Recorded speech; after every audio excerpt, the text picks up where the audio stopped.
Asansol, black diamond का शहर, जिसका नाम इसके बड़े कोल रिजर्व्स के कारण पड़ा।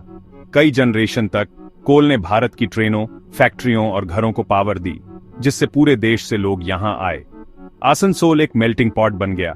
इसकी ग्रोथ देश के इंडस्ट्रियल राइज से जुड़ी थी, लेकिन जहां दौलत होती है वहां लालच भी होता है।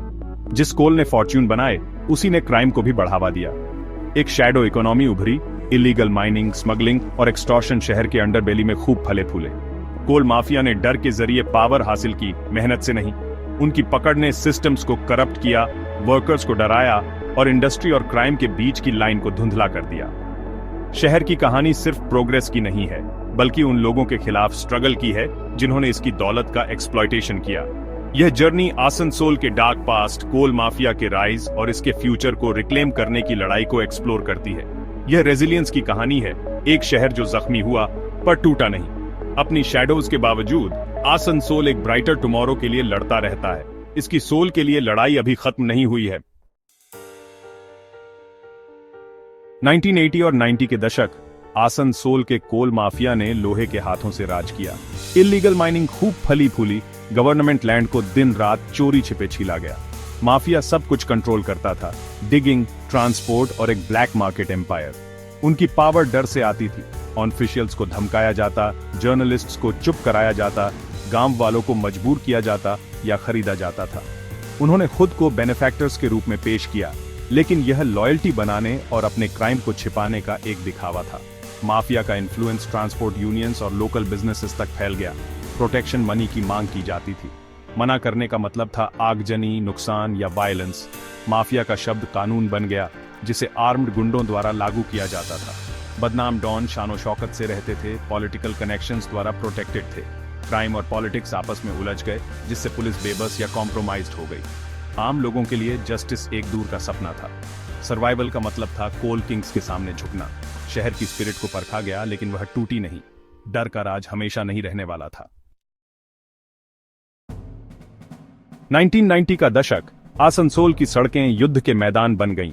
माफिया गुट, जो कभी एक थे, अब कंट्रोल के लिए खूनी लड़ाइयां लड़ रहे थे। शूट आउट और बमबारी आम हो गई, शहर को आतंकित कर रही थी। इनोसेंट लोग क्रॉस फायर में फंस जाते। डर रोजमर्रा की जिंदगी पर राज करता था। गैंग्स के पास पुलिस से भी बेहतर हथियार थे और करप्शन ने कानून और क्राइम के बीच की लिनियों को धुंधला कर दिया था। कुछ ऑफिसर्स ने बहादुरी से लड़ाई लड़ी, लेकिन कई कॉम्प्रोमाइज्ड या आउटगन्ड थे। गवाह चुप रहते थे, यह जानते हुए कि सिस्टम उन्हें प्रोटेक्ट नहीं कर सकता। गैंग वॉर्स ईगो, रिवेंज और लालच से फ्यूल थीं। हर हत्या से और खून खराबा होता था। शहर की साइकी कैओस और हिंसा से जख्मी हो गई थी। निवासी फंसे हुए महसूस करते थे, क्वाइटी के लिए बेताब थे, लेकिन अंधेरे में भी उम्मीद कायम रही। शहर की सरवाइव करने की इच्छा अटूट रही। 21वीं सदी में आसनसोल का क्राइम इवॉल्व हुआ। खुली गैंग वॉर्स खत्म हो गईं, उनकी जगह स्मार्टर, शांत क्रिमिनल एंटरप्राइजेस ने ले ली। क्रिमिनल्स की नई नस्ल शैडोज से ऑपरेट करती थी, एक्सटॉर्शन, लैंड ग्रेबिंग और नारकोटिक्स पर फोकस करती थी। ड्रग ट्रेड ने यूथ को जहर दिया, जबकि साइबर क्राइम एक नए खतरे के रूप में उभरा। स्कैमर्स ने चोरी करने के लिए टेक्नोलॉजी का इस्तेमाल किया। उन्हें अब गन्स की जरूरत नहीं थी, बस एक कीबोर्ड की। पुलिस ने अडॉप्ट किया, स्पेशल टास्क फोर्स बनाई और ऑर्गेनाइज्ड क्राइम को टारगेट करने के लिए इंटेलिजेंस का इस्तेमाल किया। बड़ी गिरफ्तारियों ने एक मैसेज दिया, पुराने तरीकों को बर्दाश्त नहीं किया जाएगा। कम्युनिटी पुलिसिंग और प्रिवेंटिव मेजर्स प्रायोरिटी बन गए। लड़ाई अभी खत्म नहीं हुई थी, लेकिन टाइड पलट रहा था। शहर धीरे धीरे अपनी सड़कों को रिक्लेम करने लगा था।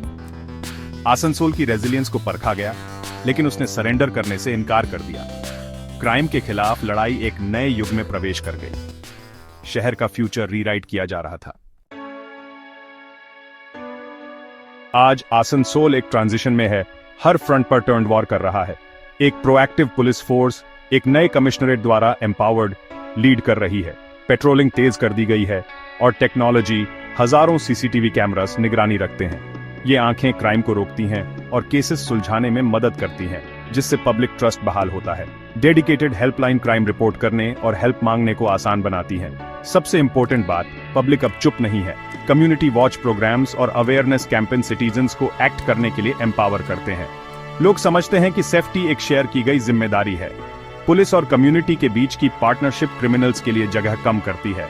चैलेंजेस अभी भी हैं, बेरोजगारी, गरीबी और ड्रग्स, लेकिन उम्मीद बढ़ रही है। शहर अब अपने डार्क हिस्ट्री से डिफाइन नहीं होता। ये रेजिलियंस और डिटर्मिनेशन की कहानी है। डर, उम्मीद और सिक्योरिटी को रास्ता दे रहा है। आसनसोल एक सेफर, ब्राइटर फ्यूचर बना रहा है। आसनसोल का डर से उम्मीद तक का सफर लेसन के लिए एक सबक है। कोई भी अंधेरा परमानेंट नहीं होता। चेंज तब आता है जब एक कम्युनिटी एकजुट होती है। प्रोग्रेस सिटीजन्स के साहस, डेडिकेटेड पुलिस और कलेक्टिव विल पर बनी है। लड़ाई खत्म नहीं हुई है। फ्यूचर कंटिन्यूड यूनिटी और विजिलेंस पर डिपेंड करता है। पुलिस और पब्लिक के बीच बॉन्ड्स को मजबूत करना की है। नेक्स्ट जनरेशन को रेस्पेक्ट और लॉफुलनेस सिखाना बहुत जरूरी है। अवेयरनेस और यूनिटी हमारे सबसे बड़े हथियार हैं। पास्ट हमें याद दिलाए कि क्या दांव पर है, लेकिन हमें कैद न करे। यूथ और अपॉर्चुनिटी में इन्वेस्ट करके हम एक सेफर टुमारो सिक्योर करते हैं।